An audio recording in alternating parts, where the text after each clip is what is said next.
very windy here, but Olly here, the sheep killer and deer killer, he's got some kills under his belt, and you could never have him field a sheep. He'd been to two other trainers, absolutely not help, of course, and now resorted to screaming and shouting at him and saying you could never have him in a field or anything.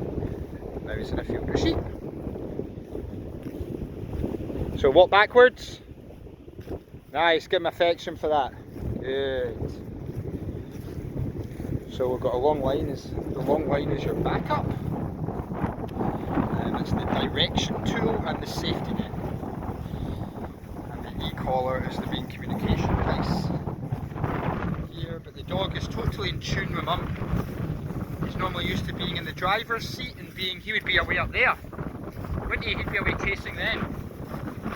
Whereas now he's learning to just be with you, with them. Now, you're going to go over that way to your right a wee bit, in between those trees, and walk towards the sheep. And I'll walk this way to try and see if they'll move. If in doubt, hold the line, give them a touch. So Olly would know, as I say, in real life, very, very responsible owners, and has slipped out and killed sheep and deer before. So this whole just have your dog on a lead thing, just, you know, have your dog on a lead in sheep. Now there's nothing wrong with that, absolutely fine. That doesn't mean your dog's trained. Here we're actually teaching avoidance. The dog near sheep, the dog avoids the sheep. So I'm kind of being a bit of a collie and walking this way towards the sheep to try and have it a wee bit that every now and again do your walk backwards thing, okay? So what we're doing is walking backwards or anywhere. And if the dog doesn't follow within a second, so kind of, or even two, like one, two, then the dog's not, psychologically not in tune with you. And then we would just reinforce with the remote collar, just tap tap, very gentle tap, and then affection.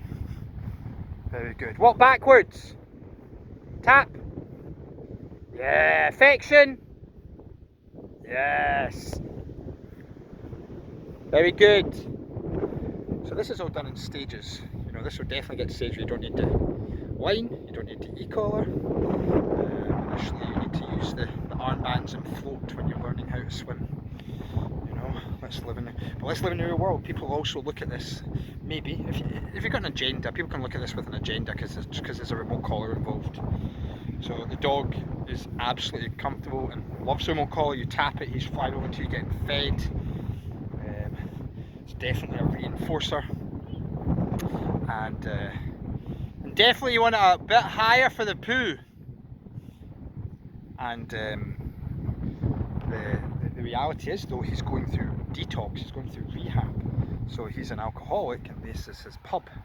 Right here, this is his bar. So of course you're going to have a bit of like detox when you're not letting him go to the bar, because he's an alcoholic. So he's going, because he wants to kill the sheep. He doesn't just watch it, he wants to kill the sheep. That's reality. And we're going to change that. Okay? But for a while he'll still want to kill sheep, just like maybe I want to go 100 miles an hour on the motorway. But if I do, there's a consequence, so I don't go 100 miles an hour on the motorway. So it's the same principle. That's what we're teaching here. So he has two choices here. He can avoid the sheep, or he can be submissive to the sheep. And what I mean by that is it's a non-issue. I don't mean he lies on his back. And remember, you don't need to shout. Remember, you don't need to shout. Nice. Everything is about keeping cool, calm and collected, and you're in charge. You know, but the key language of the dog isn't verbal, it's the way you're touching. So that's what we're teaching here. I'm going to move to the left where you go. Yeah, head right towards them. Beautiful. And of course we're using kind of common sense initially. We're using some space. We're not right at the sheep.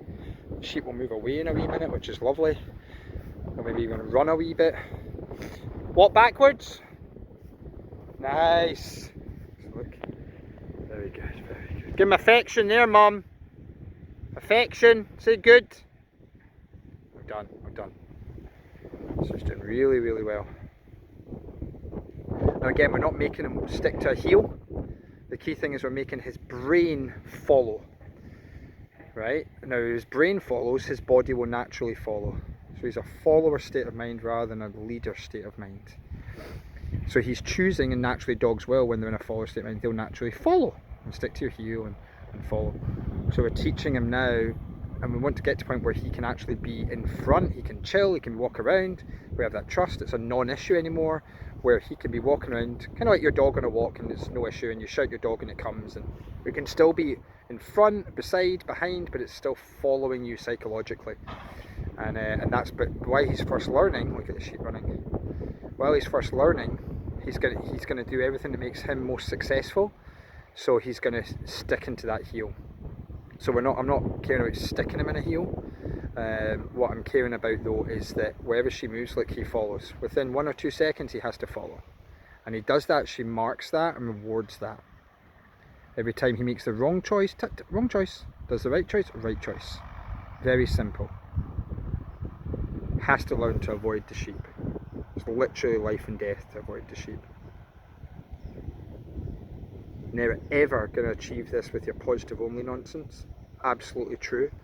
Totally failed by 2 of your that sort of nonsense training already, which then gave up, of course. Nice, nice. Yeah, you saw that. That was very good. Hey, gang. Yeah, he was about to. And Mum obviously just stopped it in its tracks. Boom. Nice. Hey, guys. What's the sheep? Meh. Hey, gang. You guys are quite young as well. Hey, guys. Don't worry, we'll protect you until you get put on someone's dinner plate. If you eat lamb. So this is great. That was really good. Was he about to have a wee run, was he? Yeah. Good. And then did you just tap and he came out of it? Brilliant. What levels are you at for that? 16. Yeah, really, really good. Really low, and because we've been teaching it a lot, like, look how sensitive he is and how responsive. This is beautiful. Just wait there. Gonna stop, give a wee break. Ollie, good job, buddy. How you did? Well done. Proud of you. Did you bring any treats? I did. Sorry, I did. Yeah, just give him a seal taste. Nice. Good job, dude. Very good. Now, pass me one of the treats. Thank you. Now I'm going to give him the treat, and you're going to walk backwards. So look how he's still in tune with you. Beautiful. Beautiful. We're using like a 15 metre here. Generally I would use a 5 to 10 metre. How are you feeling about this length? It's okay in this setting, yeah. But you could also quite easily use probably 2/3 of that or half of that, yeah. Which is great because it's building your confidence. But see how you're just using it as your backup? Yeah. Yeah. So much better, isn't it? You know. And then you'll get to another thing you could do is next stage would be you come in here and you've got the end, and it's maybe tied to a bell or something like that. You don't even need to touch it. Yeah. You know, and then you can get to dropping it and everything, that sort of thing. Maybe clip it to a carabiner through something or whatever. Now, yeah, so they are just like, when he's staring, just walk away from him, see if you fall. Nice, yeah. Now you need to mark that. Good. Well done. I'll try and help you a bit more again by going the other side and you walk towards them. So proof's in the pudding, guys. Definitely changing behaviour here, and this is not the same as like getting socialising and getting comfortable with if you say dog aggressive or something, or you'd killed a dog. This is not, we're not even going as far. You don't need to go as far as to, oh, I want him to be able to play with the sheep. Now listen, if you can, but you're never really going to be in that scenario. I want him to just friggin' avoid the sheep, really. That's really what I want. Sheep run, I want him thinking, well, nah, I need to go to mum.